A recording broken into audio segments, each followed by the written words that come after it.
Thank you, Cooney. It's a pleasure to be back at West Valley. I was here in November for the Startup Cup, which I really enjoyed. The energy in the room for that event was really remarkable. Do we have anybody in the room that was a participant in that in November? Yeah, a couple? Can you guys hear me okay? Yeah? All right, well, yeah, so I was here for Startup Cup, and you know, I think that's a great example of how a community college can be an important contributor to the entrepreneurial community by offering such great opportunities to learn by doing. And I'm going to talk a lot about learning by doing tonight.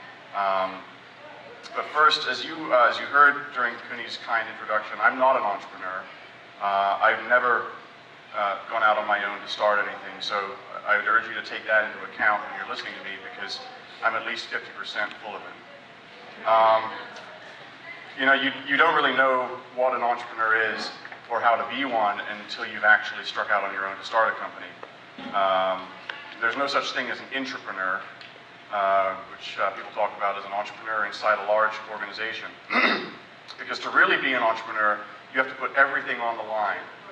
Your sleep, your financial security, your relationships with your family and friends, your health, your sanity, your reputation, and all because you're absolutely obsessed with a problem and convinced that you're the one to solve it, and maybe make a lot of money doing it at the same time.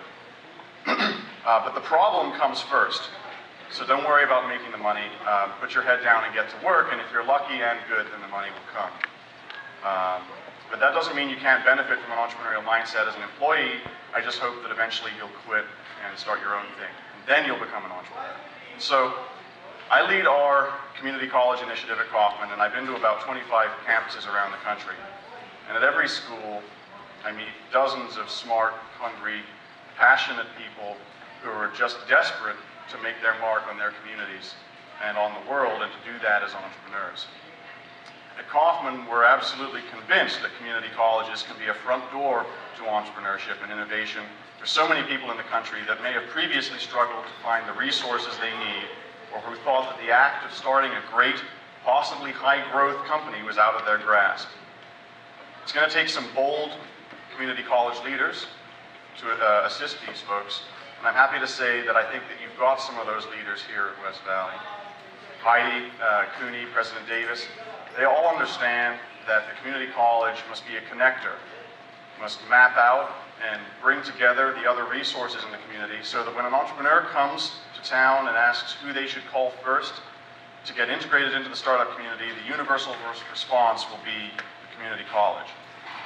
That's no easy feat in Silicon Valley, but even here, and maybe especially here, the community college can be an absolutely vital resource.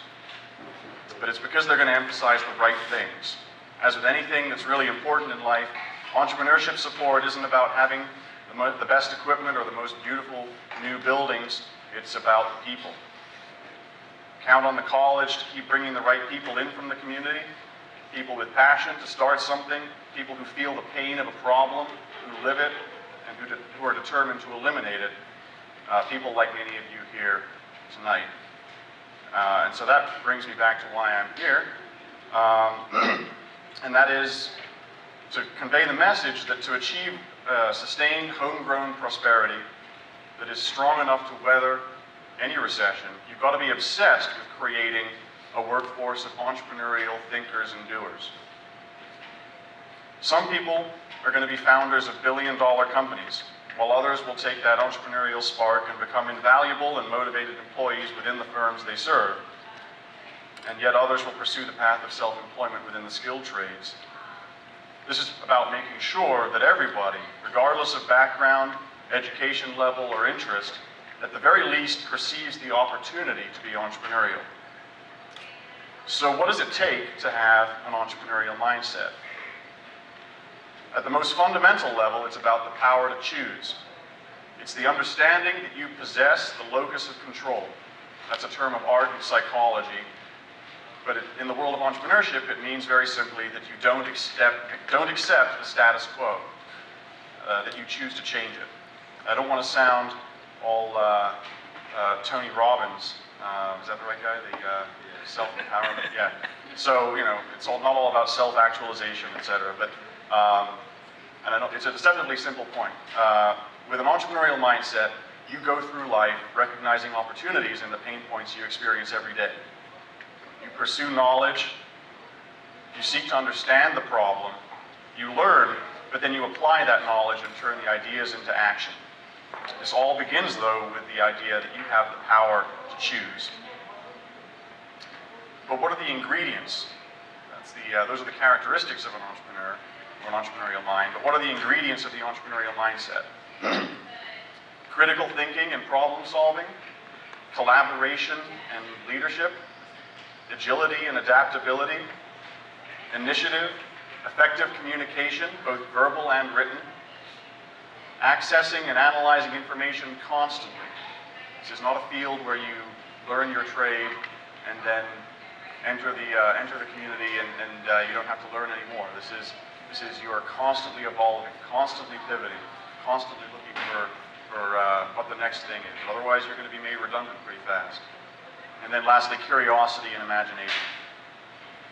If you don't have imagination, you're not going to come up with the innovative idea or the process or the product that you're going to make $1 million from. So how do you adopt an entrepreneurial mindset? Well, there's a course that we love at Kaufman that can get you started. It's called the Ice House Entrepreneurship Program, and it goes a lot deeper into all of this. But I'm not here to sell you on that tonight. Take the course, don't take the course, but become possessed of the entrepreneurial mindset. That's the important thing. Read a lot and learn, but then just go and do it. Entrepreneurial learning is experiential. It's the practical application of all of these ideas. A lot of people here in the Valley will quote Steve Blank, who's sort of an entrepreneurial guru. He's written a few books. He's a professor down the street. He says that you don't learn anything sitting behind a desk. You've got to get out of the building. Now, he's saying that because he wants you to go out and meet your customers, not sit in an office fidgeting with Excel or your business plan. And he's right. But I'm saying, too, just go out and get started. That's how you'll learn. Not by sitting in a classroom waiting and talking theory, but actually getting out there and starting and learning by doing. By building your product, testing it with your customers, learning from that, and then rebuilding it. And you've got to do this in a resource-constrained environment. That's what they call the lean methodology in the software world. I don't want to talk too much about that. But basically, suffice it to say, there's no substitute for just getting out of the classroom and doing it. Nothing can replace the experience of being in the middle of a problem and not knowing how to solve it. You just can't conceptualize that. You have to live it.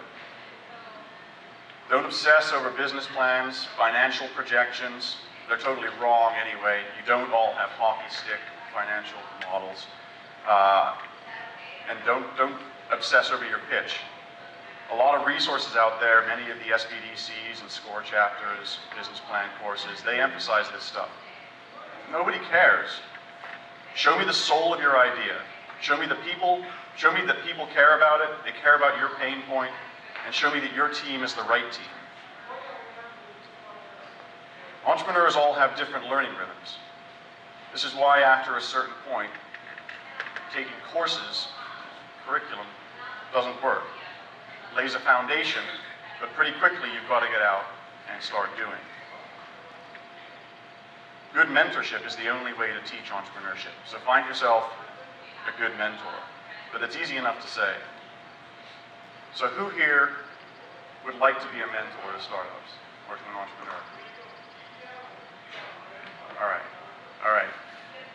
We know statistically at Kaufman that about 75% of these mentor relationships fail in some way. 75% of people who want to be mentors really shouldn't be. Good mentors are hard to find. We like to say at Kaufman that mentors are like mushrooms, that some of them are poisonous and they'll kill your business right away. Some of them are a little psychedelic and they'll make you see and do some weird stuff. And then the good ones make you big and strong. So, who here wants a good mentor? Which of the entrepreneurs in here want a good mentor? Good. The problem that you're facing now is that you can be mentored too early. You need to learn and experiment and build and fail a few times before you're ready to contextualize the guidance that you receive from a mentor. You've got to screw up a little bit on your own before you'll really understand how to put into action the guidance that you're going to get from a mentor. But even then, some of you are going to be uncoachable. And to you, I say, good luck. You're on your own. And you're probably, you might succeed, but you can't rely on the mentors to hold your hand.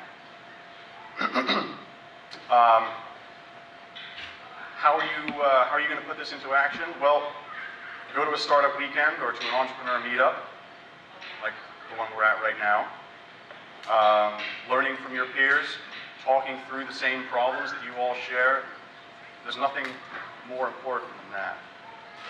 If you can, maybe do a paid or unpaid apprenticeship or internship. Go work for a new or young company to see what it's like, or a more established company in the field that you want to start your company in. And for goodness sake, don't call yourself a small business. Don't brand yourself small because you're already lowering your ambitions. Just be a good business. Take as much risk as you can tolerate, or maybe just a little bit more, and see what happens. And knit yourself into the startup ecosystem that already exists in your community. You'll learn pretty quickly that people want to help you. And not just the service providers and the vendors, but your peers, your fellow entrepreneurs. Learn from them. Do business with each other. Talk through your problems together. And be active in your community. Many of you already are, and will continue to be so. We know that entrepreneurs are the most committed to their cities, to their communities, genuine in their deep and abiding sense of community, excited about the city's future, and determined that they must have a role in shaping it. That's why, among other reasons, we need entrepreneurs. Beyond that, well, my organization's founder, Mr. Kaufman, says it better. You should not choose to be a common company. It's your right to be uncommon if you can, to seek opportunity, to compete, to desire to take the calculated risk, to dream, to build, yes, even to fail, and to succeed. And I'll close by saying to everyone here this afternoon, hug an entrepreneur. No, really. It's a lonely business, being an entrepreneur. Ultimately, you're all alone. You're the one taking the risk. You may be the only one right now who believes your crazy idea. And failure, they say, is an orphan. But we can all ease the burden a little bit. We must celebrate our entrepreneurs, their successes, and even more importantly, their failures. They need to know, as they're dusting themselves off, that we want them to start again. That we know that they're much more likely to be successful in the next attempt. We should be generous with our help and our resources, giving freely of our networks, our time, and our encouragement. But above all, we should urge as many people as we can to go be an entrepreneur.